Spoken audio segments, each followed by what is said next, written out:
everyone, my name is Khushi Nahata and welcome to my channel for the very first time, Khushi Coded.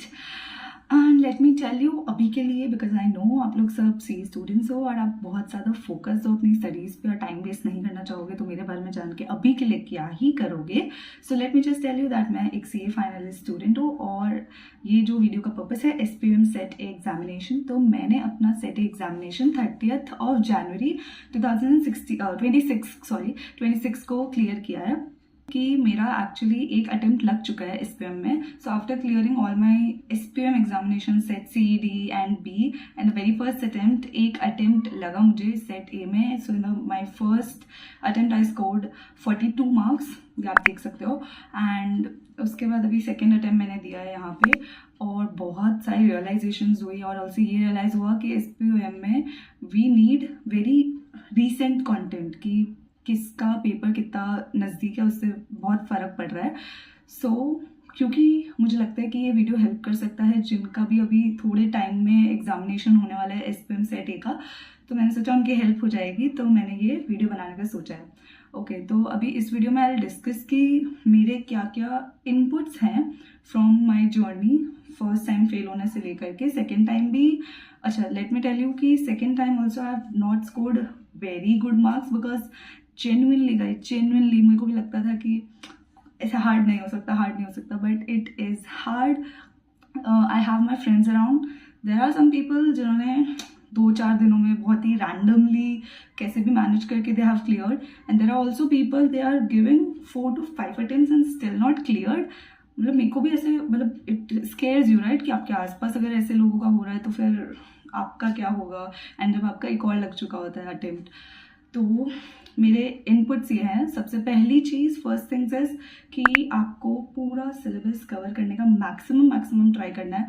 End of course in the preference की जो सबसे ज़्यादा important है वो सबसे ज़्यादा पहले करेंगे.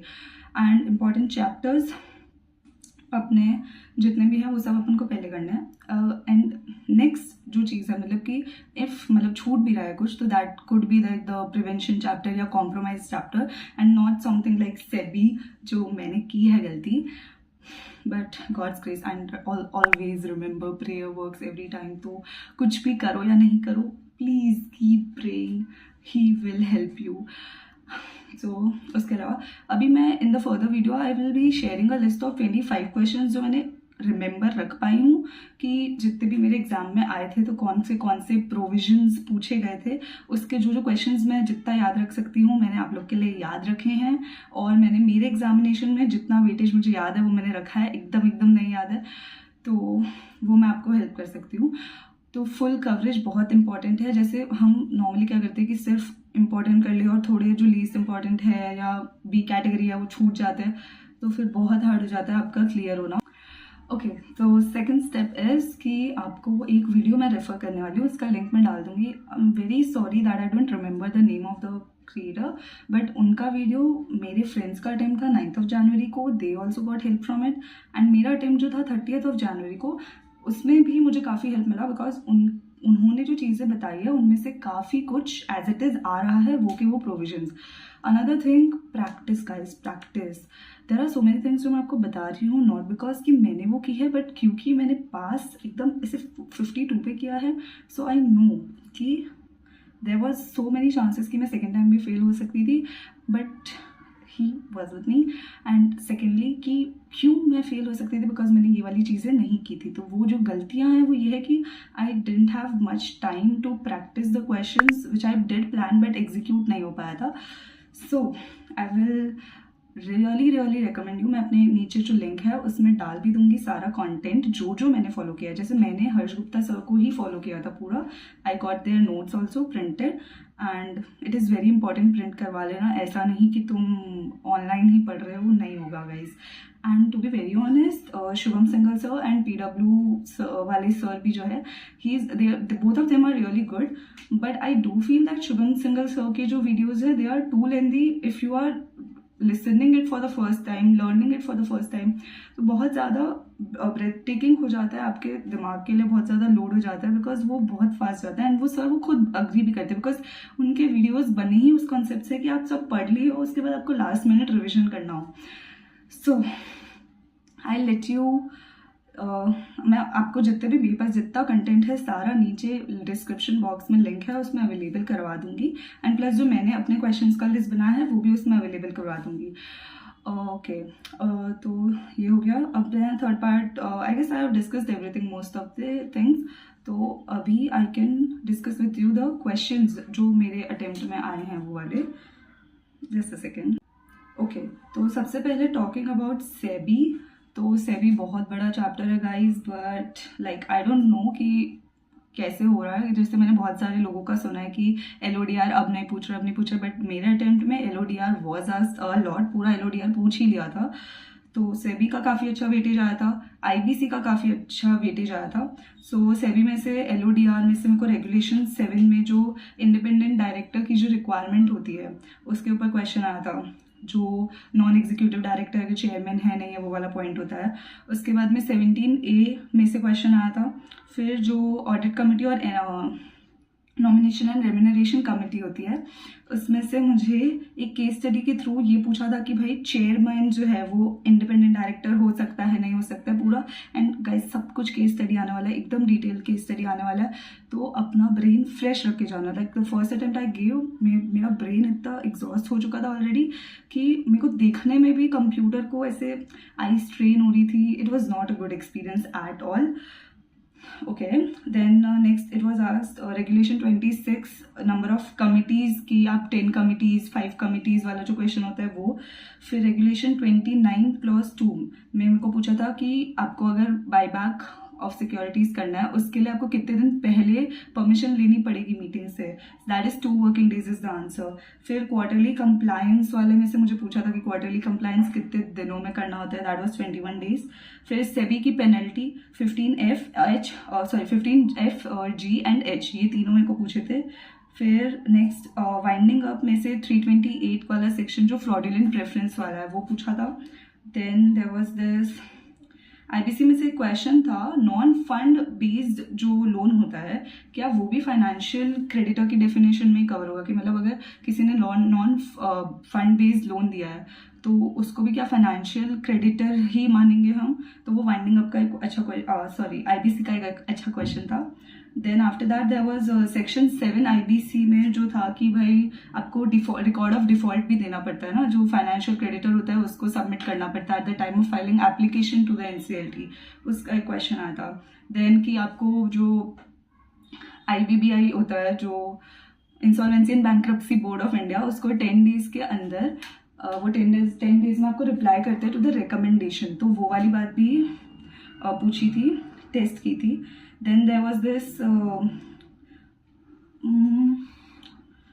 इंसॉल्वेंसी रेजोल्यूशन प्रोफेशनल को अपॉइंट करना हो अगर एज एन RP तो फिर उसके रिगार्डिंग सेक्शन 25 की कोई बात है वो पूछी थी। देन रजिस्टर्ड वैल्यूअर मेरे को पूरा आया था। नाउ आई वाज एक्सपेक्टिंग कि मेरे को डोमेंट कंपनी आएगा बिकॉज मैंने देखा था कि अभी रिसेंटली डोमेंट कंपनी वाला क्वेश्चन आ रहा है, बट मेरे को रजिस्टर्ड वैल्यूअर आया वो मिसलेनियस वाले चैप्टर में से। एंड मेरे को निधि बिल्कुल नहीं आया, बट निधि इज इम्पॉर्टेंट। और एक बहुत इम्पॉर्टेंट बात जो फेमा है। नाउ आई डोंट नो कि क्या हो रहा है, बट फेमा में if you will see ECB and ODI ये दो ऐसे क्वेश्चंस हैं जो ऐसे टॉपिक्स है जो बहुत ही आपका टाइम कंस्ट्रेनिंग वो है कि आपको ऐसे लगेगा कि भाई इसमें इतना सारा कंटेंट है, उसको आप ज़्यादातर आपको रिकमेंड भी, आप जिसका भी लेक्चर देख लो all of them will recommend कि आप छोड़ सकते हो उसको। बट लकी मी, अनफॉर्चुनेट और फॉर्चुनेट व्हाटएवर मी, मेरे दोनों अटेम्प्ट्स में आई वॉज एक्सपेक्टिंग कि सेकेंड अटेम्प्ट में तो एटलीस्ट ऐसा नहीं होगा। सेकेंड अटेम्प्ट में तो मुझे रेसिडेंशियल स्टेटस पूछेंगे, schedule 1, schedule 2, schedule 3, permissible, non permissible, ये सब पूछेंगे, बट मुझसे नहीं पूछा है गाइस, बिल्कुल नहीं पूछा है मुझसे दोनों टाइम। ECB ODI 12 मार्क्स का मुझसे दोनों टाइम यही पूछा है। तो फेमा में मेरी किस्मत ऐसी रही है। अब आई डोंट नो, हो सकता है कि रिसेंटली ये चेंज हो गया हो, कि recently they have shifted their focus on this, but या जो 9 जनवरी को मेरे फ्रेंड्स का पेपर था उसमें उनको रेसिडेंशियल स्टेटस और ये वाली क्वेश्चंस ही पूछे थे, बट मुझे दोनों time he ECB and ODI ही पूछा है। आफ्टर दैट रजिस्टर्ड वैल्यूअर हो गया. देन एनसीएलटी और एनसीएलटी वाला जो चैप्टर है ना, उसकी टाइम लिमिट्स मुझे भी पूछी थी. सर्च एंड सीजर के लिए भाई स्पेशल कोड का अप्रूवल लेना होता है, वैसे ही नहीं कर सकते हो. ये एक सेक्शन 209 ये वाला पूछा था. देन देयर वाज ईसीबी के अंदर मिनिमम एवरेज, या जो मैंने बोला या ईसीबी में 2 ही क्वेश्चंस मुझे आए थे. एक एमएपीएम होता है और एक लोन आप कितना ले सकते हो वो पूछा होता है, लिमिट होती है. तो उसका आंसर मेरे को पता है. देखो मेरी इतनी एक्सपर्टीज नहीं, because I am a student और मैंने बहुत फुल कवरेज करके पढ़ाई नहीं की है, तो थोड़ी सी है मेरे में भी वो. तो MAPM is minimum average maturity period, ECB के अंदर ही होता है. तो उसको आप देख लेना, वो वाला टॉपिक. आपका छूट भी रहा हो तो ये वाले देख लो, बिकॉज मेरे को दोनों टाइम यही 2 क्वेश्चंस आए हैं ईसीबी से. And the second one was कि आप लोन कितना ले सकते हो फ्रॉम द ईसीबी सोर्सेज, ऐसा कुछ. तो उसका आंसर है $750. फिर एफसीआरएस से तो मेरे को पूछा था कि भाई लोकल अकाउंट में रिसीव कर सकते हैं, जो आपका आंसर होता है कि आपको एसबीआई वाले न्यू दिल्ली वाले अकाउंट में ही रिसीव करना होता है, या फिर एफसीआरए के लिए लोकल भी आप ट्रांसफर करते हो, उसमें से कोई लोकल ट्रांजैक्शन नहीं कर सकते हैं. So this was the thing जो उन्होंने मेरी टेस्ट की थी. After that there was a compromise under section 235, compromise में से ये वाला आया था. उसके बाद में there was section 165 number of directorships का, कि हाँ अभी जब सेबी में है और no in general number of directorships 10-20, वो वाला एक केस स्टडी है. वो अच्छा केस स्टडी है, मतलब आप इजी है, सॉल्व कर सकते हो बहुत इजीली, मगर बस वो ध्यान रखना सेक्शन 165. उसके अलावा सेबी के अंदर भी एक है कि भाई अगर इंडिपेंडेंट डायरेक्टर एक लिस्टेड कंपनी में है, 7 अदर्स में हो सकता है. डायरेक्टर है एक लिस्टेड कंपनी में तो फिर 7 अदर्स में हो सकता है. अगर एमडीडब्ल्यूटीडी है एक लिस्टेड कंपनी में तो 3 अदर्स लिस्टेड में ही वो डायरेक्टर हो सकता है. ये वाले क्वेश्चंस भी सारे आए थे मेरे में. फिर इफेक्टिव कैपिटल का कैलकुलेशन करने को आया था मेरे को फर्स्ट 3 चैप्टर्स में से, डायरेक्टर वालों में से. Then there was independent director की जो सिटिंग फीस होती है वो नॉर्मल वाले से कम नहीं होनी चाहिए, ये एक कॉन्सेप्ट का क्वेश्चन आया था. Then there was section 202 limit on compensation, and 203 जो यूनानिमस रेजोल्यूशन का है. ये अभी मेरे को इतना ही याद था तो मैंने ये सब डाल दिया.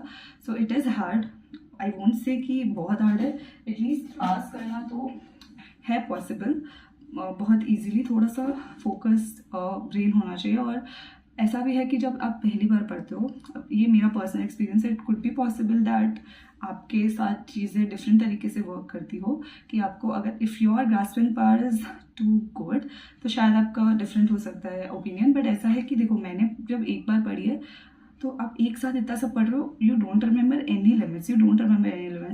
एंड एक और चीज़, आप बहुत सारे यूट्यूबर्स की वीडियोज़ में देखोगे कि दे आर सेइंग कि आप एक बार लेक्चर देखो, 1-2 बार रीड कर लो एंड आप क्वेश्चन सॉल्व कर लो, हो जाएगा. पर्सनली मेरे को नहीं लगता कि वो काम कर रहा है मेरे लिए, तो बिल्कुल नहीं किया है. बिकॉज हाउ कम आप 1-2 बार पढ़ोगे आपको इतनी सारी लिमिट्स याद रह जाएगी, and they are all testing the limits. ऐसा नहीं है कि कोई थियोरी और कॉन्सेप्ट पॉइंट्स वो लोग टेस्ट कर रहे हैं, वो लोग मैक्सिमम लिमिट्स को टेस्ट कर रहे हैं. तो आप नंबर्स में तो कंफ्यूज हो ही जाओगे ना अगर सिर्फ रीड करके गए हो. तो आपको ध्यान रखने ही पड़ेंगे इंपॉर्टेंट वाले. And so that's it for the video I guess, because throw some love in the comment section and do like subscribe. मेरा first video है and मेरा plan ये है that I'll be sharing the experiential content something, because समझ नहीं आ रहा कि इसको बोले क्या. but just that की कोई category नहीं है, just that की जितना हम एक्सपीरियंस लाइफ में ले सकते हैं ना, मुझे जितना भी लगेगा कि भाई शेयर करना चाहिए किसी के साथ, आप सबके साथ, तो मैं वो करूँगी. You will clear your SPM set examination and all other examinations, and of course the CA final examination in your very first attempt. Just so that's it for the video, and bye bye, take care.